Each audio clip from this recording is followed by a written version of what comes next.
No vídeo de hoje eu vou fazer um resumão sobre pronomes em inglês. Então eu vou fazer um resumão bacana sobre os pronomes pessoais e possessivos e vou dar vários exemplos para você não ter dúvida. Então vamos lá que hoje você sai desse vídeo sabendo de uma vez por todas como usar esses pronomes em inglês. So, let's get started. E se você está começando a estudar inglês agora, ou se você já estudou bastante, mas ainda está enrolado, não consegue desenvolver uma conversação, em breve a gente vai abrir as inscrições para o curso do Manual do Inglês. Esse é o nosso curso passo a passo completo que vai te ensinar tudo o que você precisa saber para finalmente conseguir se comunicar em inglês. Se você ficou interessado, quer saber mais detalhes, é só você entrar aí no nosso grupo VIP do WhatsApp, tem um link aí na descrição do vídeo. Entra lá e aguarda que em breve eu passo mais detalhes sobre o curso. Agora vamos falar então dos pronomes em inglês. Vamos começar com os pronomes pessoais, que são aqueles pronomes que a gente usa para substituir os nomes das pessoas ou se referir às pessoas, coisas e animais. Então são os pronomes eu, ele, ela, nós. Bom, a primeira coisa que você precisa saber é que existem dois grupos desses pronomes pessoais.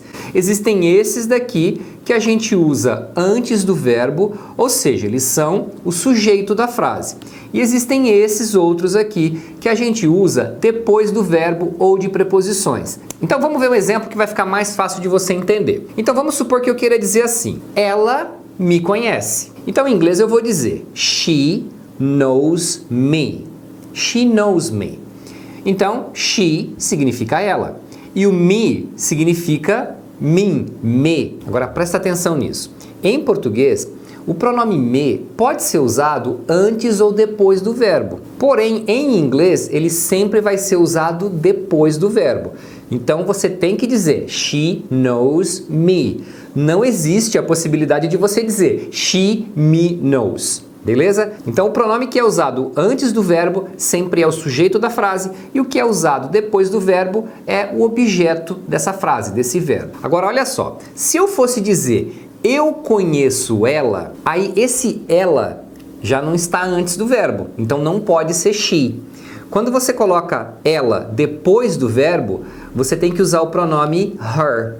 Então você vai dizer I know her, I know her. Eu conheço ela. Em português, o mais correto seria dizer eu a conheço, porque é comum a gente usar esse tipo de pronome, que em português é chamado de pronome oblíquo, antes do verbo. Então a gente acaba colocando os dois pronomes antes do verbo, mas em inglês sempre vai ser um antes do verbo e o outro depois. Então o pronome she e o pronome her, os dois significam ela. A diferença é só na posição da frase. Se eu fosse dizer assim: ele vai nos ajudar, ou seja, ele vai ajudar a nós. Então, em inglês eu vou dizer he will help us.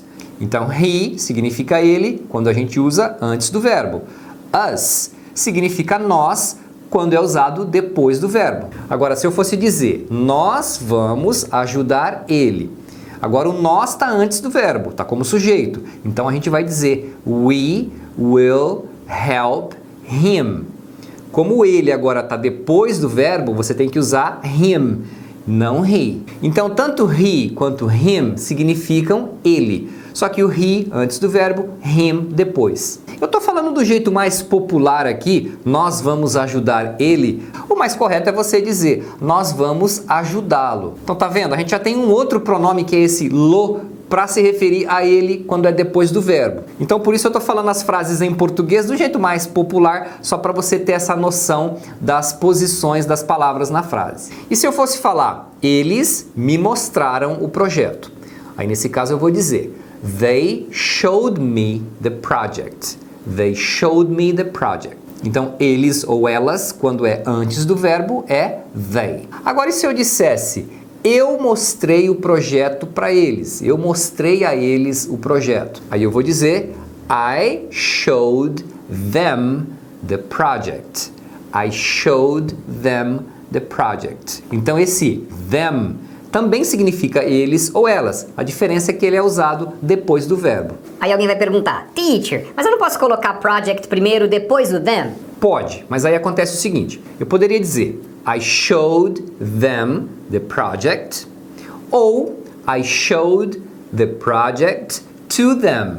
A A diferença é que se você colocar primeiro para quem você mostrou, você só coloca o pronome, não precisa de nenhuma preposição. Se você preferir colocar primeiro o que você mostrou e depois para quem, você precisa colocar o to para indicar para eles. Em geral, os falantes nativos costumam usar mais a forma com a pessoa primeiro, exatamente porque evita dessa preposição a mais aí. Mas, de qualquer maneira, as duas formas são corretas. Inclusive, quando você usar pronomes depois de uma preposição, sempre você vai usar a segunda família. Então, por exemplo, conversar com ela tem que ser talk to her, porque to é uma preposição, então depois você tem que usar her, não pode usar she. Se eu falar para você, vai com ele, então esse ele não pode ser he, tem que ser him. Go with him. Então é isso. Existem essas duas famílias de pronomes pessoais. A primeira família você vai usar sempre antes do verbo, é o sujeito da frase. A segunda família você vai usar depois de verbos e preposições. Agora vamos falar dos pronomes possessivos que também causam muitas dúvidas. Até porque tem uma coincidência aqui que dá um nó na cabeça da galera. Mas ó, se você está gostando desse resumão, não esquece do like aí pra gente. Isso é muito importante para o YouTube entender que você está gostando do conteúdo e divulgar para mais pessoas.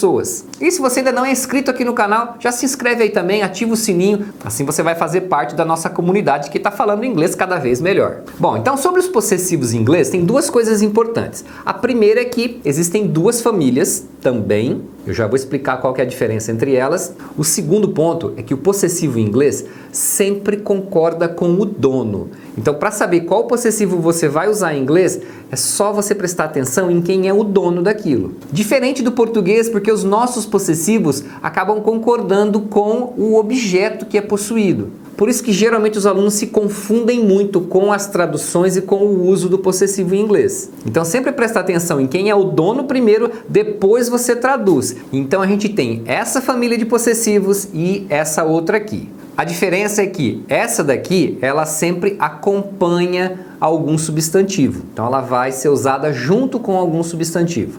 Essa outra a gente usa para substituir o substantivo. Então, essa acompanha, essa substitui.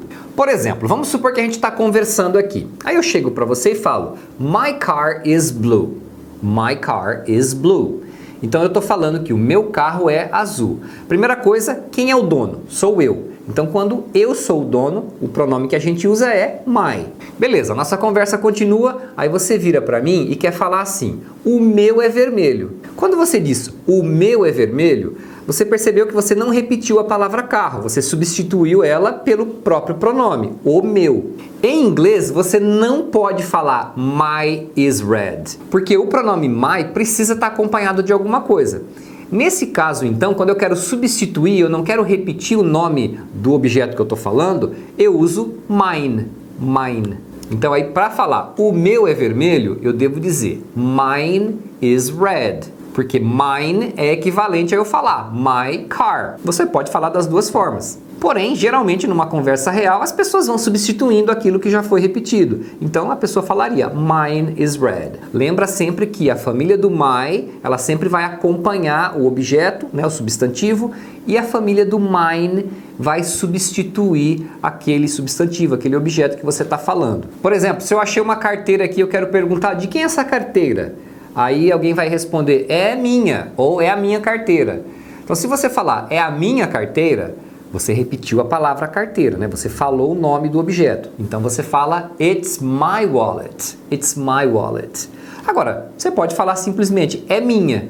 Aí você vai falar, it's mine, it's mine. A mesma coisa vale para todos os outros pronomes possessivos. Então o jeito de usar é esse. Você vai notar que no caso dos outros pronomes, a família do mine, que é essa família que a gente usa em substituição, os pronomes simplesmente têm um S a mais. Cuidado, esse S não tem nada a ver com plural, tá? É simplesmente o pronome é assim, tem esse S a mais, faz parte dele. Bom, vamos ver mais exemplos que vai ficando mais fácil de você entender. Eu poderia virar para você e perguntar, Where is your phone? Where is your phone? Onde está o seu telefone? Aí você responde, ah, tá aqui. E aí você vira para mim, e onde está o seu? Aí você vai falar, Where is yours? Where is yours? Então aqui eu usei yours Porque eu não quis repetir de novo, né? Seu telefone, nós já estamos falando do telefone, não precisa. Se eu quisesse falar, o cachorro dela está doente, então eu digo, her dog is sick. Her dog is sick. Nesse caso eu estava falando do cachorro da Jane, mas e o cachorro da Mary? Aí eu digo, o dela está doente também. Nesse caso eu vou usar hers is sick too. Hers is sick too. Agora, onde está a confusão disso? É porque no dia a dia é comum que a gente fale o cachorro dela está doente. Só que mais formalmente, em português, é comum a gente usar seu cachorro está doente, se referindo à terceira pessoa. Então, quando a gente fala seu e sua, essa palavra pode ser usada em segunda pessoa, quando eu estou falando do seu cachorro aí que está me ouvindo, então seu cachorro. Agora, quando eu estou falando de uma terceira pessoa, pode ser ele ou ela, também a gente usa seu cachorro está doente. Ele está triste porque seu cachorro está doente. Não é? Então, nesse caso, esse seu se refere ao cachorro dele. Poderia ser dela também. Ela está triste porque seu cachorro está doente. Então, nessa frase, o seu se refere ao dele ou ao dela. Por isso que eu falei, você não pode se basear na tradução, porque é nessa que todo mundo se enrola. Então, pensa sempre em quem é o dono. Se ela é a dona, então tem que ser her e hers. Se você é o dono, então tem que ser your, yours. Se ele é o dono, vai ser his. O legal é que his tanto faz, você pode usar em qualquer frase, não tem uma segunda opção. Então se eu estivesse falando aqui do John e do Jack, eu falo his son is an engineer. O filho dele é engenheiro. Aí eu viro aqui e do Jack, his is a doctor. O dele é médico. Então, his pode ser usado sozinho ou acompanhado. Outra coisa é quando você está usando o possessivo para se referir a um objeto. Vamos supor que eu chego para você e falo assim, você viu meu livro? Aí você pergunta, como ele é? Aí eu falo para você, a capa dele é preta e vermelha. A capa dele. Só que é do livro. Então, eu não posso usar his, porque his é um pronome usado para as pessoas. Então, nesse caso, existe o pronome its. Presta atenção que é it's sem o apóstrofo, porque quando tem o apóstrofo, na verdade é a contração de it is. Nesse caso aqui, it's é uma única palavra, então significa dele ou dela, mas quando você está falando de objetos. Ou de animais, se você não sabe se é macho ou fêmea. Né? Agora, se você está falando de um cachorro que você sabe que é macho ou fêmea, aí não tem problema, você pode usar his e her. Então, como eu falaria essa frase? A capa dele é preta e vermelha. Então eu vou dizer its cover is black and red. Its cover is black and red. Agora, se eu quisesse dizer assim, olha, é o nosso carro, o caminhão passou por cima. Nossa senhora, que trágico. Mas, como eu diria essa parte? É o nosso carro. Você vai dizer, it's our car. It's our car. Ou alguém chega aqui e pergunta, de quem é aquele carro? Aí eu respondo, é nosso. Nesse caso eu vou dizer, it's ours. It's ours. Então aí com o S, porque eu não estou repetindo a palavra carro. Teacher, mas a pronúncia não é our? Pois é, a pronúncia de nosso e nossa é our, quando você está falando de forma isolada ou de forma enfática. Porém, no dia a dia, quase sempre você vai ouvir eles pronunciando are, com a mesma pronúncia do verbo to be, né, de you are. E como eu falo assim, o projeto deles é bom. Eu digo, their project is good. Their project is good. Lembrando que their serve para deles e delas, tá? É o plural, mas tanto faz masculino e feminino. Diferente de his e her, que no singular tem um para cada. Então eu falei, their project is good. O projeto deles é bom. Aí alguém fala, o deles, desse outro grupo, o deles é melhor. Aí nesse caso, theirs is better. Theirs is better. Ó, e deixa um comentário aí pra gente, pode ser qualquer comentário, isso ajuda muito no engajamento do vídeo, assim o YouTube entende que a galera tá participando e o vídeo é relevante, vai ser divulgado para mais pessoas, ajuda bastante o canal. So, that's it for now guys, thanks for watching and I'll see you next time.